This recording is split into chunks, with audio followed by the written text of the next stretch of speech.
Okay,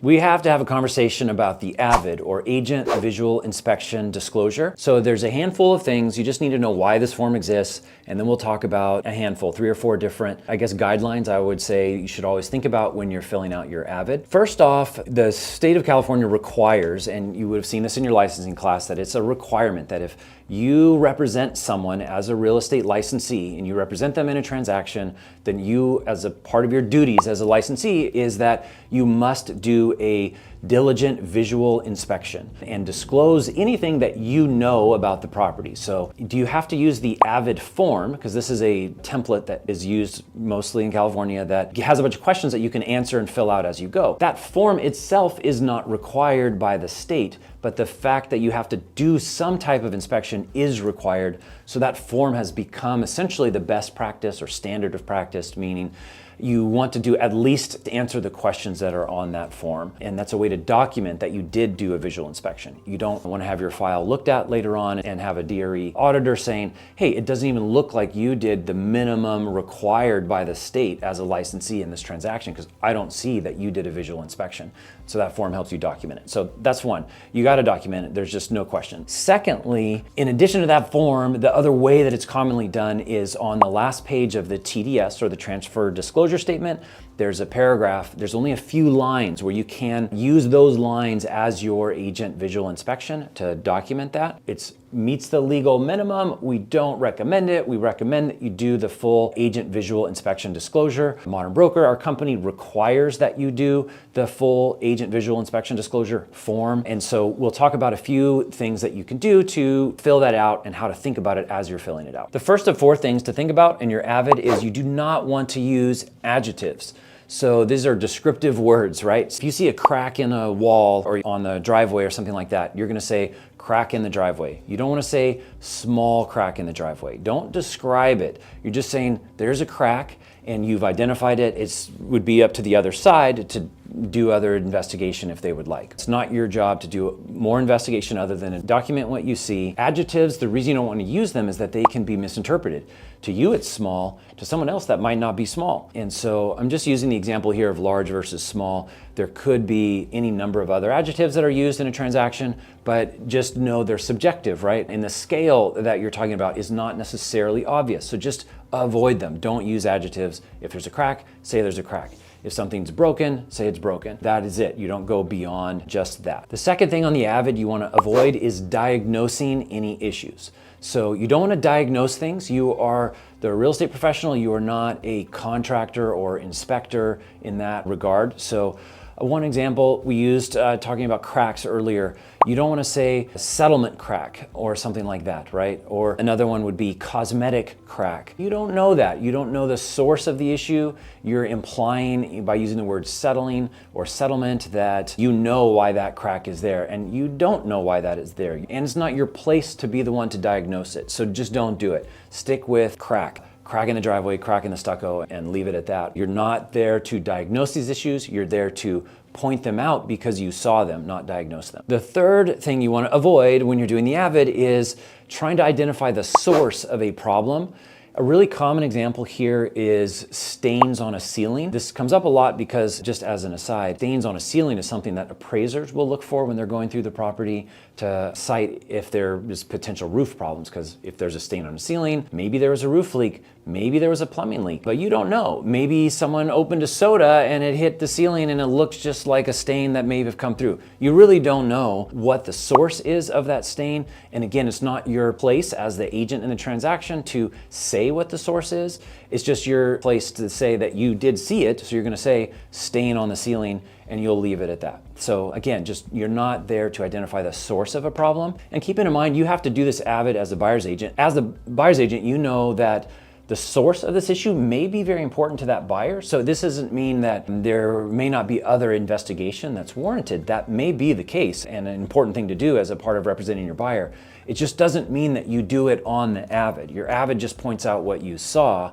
Your follow-up afterwards may mean additional inspections and so on, but that's not going to be reflected on the AVID, just what you saw and observed, not necessarily the source that was investigated later. So don't state the source on your AVID, you're just stating what you saw. The fourth thing you want to avoid on your AVID is saying anything good. Like, this is not a marketing document, this is a disclosure of neutral facts and things that you've observed visually, right? So we know you love your client, you're connected to your client, whether it's the seller or the buyer, you want everyone to be happy, you don't want to hurt anyone's feelings by pointing out all these things that are potentially issues with the property that you've observed visually, but that's not what this form is about. So make it up to them on your marketing and the other things that you've done that are positive about the property, but this is the place you want to document defects or problems or things that you've observed, and you want those on record so that there aren't issues after the fact that is potentially lead to a non-disclosure, or that you didn't do the minimum required as the agent in the transaction to do your visual inspection. Also, the real risk of saying things that are overly positive is that you run the risk that someone reading that will view it as, well, my agent told me this thing was good, and it turns out he found out that thing later failed. One example was years ago, we had an agent in our office that had said on their AVID, roof looks good, and nobody thought anything about it. Transaction closed. Turns out there was a problem with the roof and it leaked, and then the seller called after the fact and said, hey, there's a leak, I have a real problem here, and you told me that that roof looked good and that it was fine, so I just trusted you that it was fine, so you in effect have warranted that roof for me, and I want you to fix it and get me a new one. Or give me, whatever the case may be. But put that agent in a tough spot, right? Because they said something positive on the AVID, which was not their place to do it. So just observe what you observe. If it looks good, you don't need to say that. If there's something wrong, you do need to say that. So when you're on the AVID form, it's a pretty long form and there's a lot of blanks for different rooms. And what if this house doesn't have that room, for example? One phrasing that we recommend, just partly to protect you from making the mistake of saying something positive, like looks good. Usually we would use the phrase, no defects observed. So that phrase, no defects observed, you're indicating, hey, I went in that room, but there were no defects observed. Another tip when you're on the AVID has to do with furniture. So sometimes if there's a lot of furniture, it's not your place to move furniture and look behind it or under area rugs and something like that. So if there are things like that that are obstructions to your ability to view inside of a room or a part of a house, it's really a great practice to say something like large area rug, unable to see the flooring under the area rug, or large chest of drawers on this south wall, unable to view behind. Things like that are good ways to document that, hey, I was there, I made a note, and then I wasn't able to see that particular thing. There's a number of cases where people have had a glowing AVID in other inspections, and then seller moves and it turns out there's all kinds of damage to the flooring, say under an area rug or under or behind other pieces of furniture. So if there are those types of things, just make note of it. Another thing to think about when you're thinking about the AVID is the old phrase, a picture's worth 1,000 words. One way to avoid overstating something or understating something, or you're just not sure, is take a picture. Most of the software programs that we can fill out these AVIDs in now have the ability to attach unlimited number of photos and the notes on those photos. But we've mentioned earlier things like, hey, if there's a crack in a driveway, a stain on a ceiling or whatnot, take a picture, make that a part of your AVID. That's a fantastic way to limit your liability from either misstating or stating it in a way that's unclear. Take a picture, solves that problem immediately. Another question that comes up from time to time is, what if you don't have access to a certain part of the property on the day you're there to do an AVID?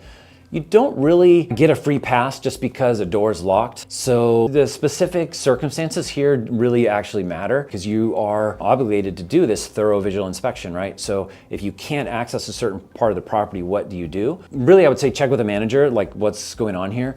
At a minimum, a worst case scenario that you just can't get into it. There have been these sorts of cases at times in the past where you can't get in for one reason or another. Sometimes a seller can't get in, or there's other physical obstructions or whatnot. Those can happen. You do just need to note it really clearly. You can't be silent on it. You want to call out, unable to access XYZ room because blank, whatever is the case, or why you couldn't access it on that date. And you're doing that partly, you want to let that buyer know, hey, this wasn't looked at, So if you're concerned, maybe you ask for more time, you ask the seller to remove whatever the obstruction is so that you can access to see that other part of the property. Another tidbit on the AVID is that if you have a 1 to 4 unit multifamily property, you actually do need to do this visual inspection on all the units. If it's a duplex, you're doing this for both units. You'll see on the form, you have a place where you can note the unit number. So if you are dealing with the transaction with a multi-unit property, you're gonna have one AVID for each unit, and then you'll notate them separately. Is that a legal requirement? No, you just have to do an AVID for the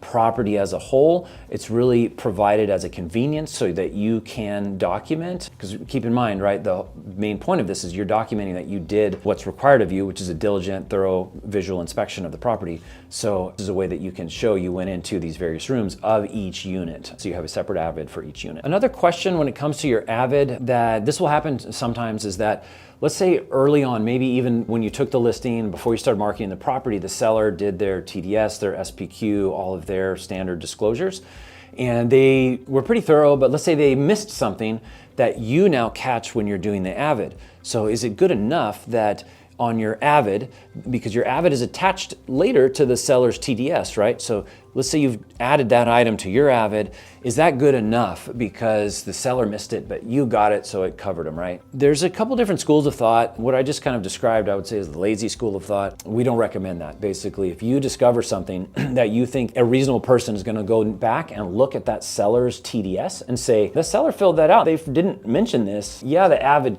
got it, but why is the seller hiding it? Did they just forget what's going on? It just doesn't look good for your seller. So as a part of your job as a representative of the seller is really, if it's of any substance at all, the proper thing would be to go back and add that to the TDS in the form of an amendment to the TDS or an addendum to the TDS, that you've added this additional information so that it's included and given to the buyer from the seller, not just from you as the agent.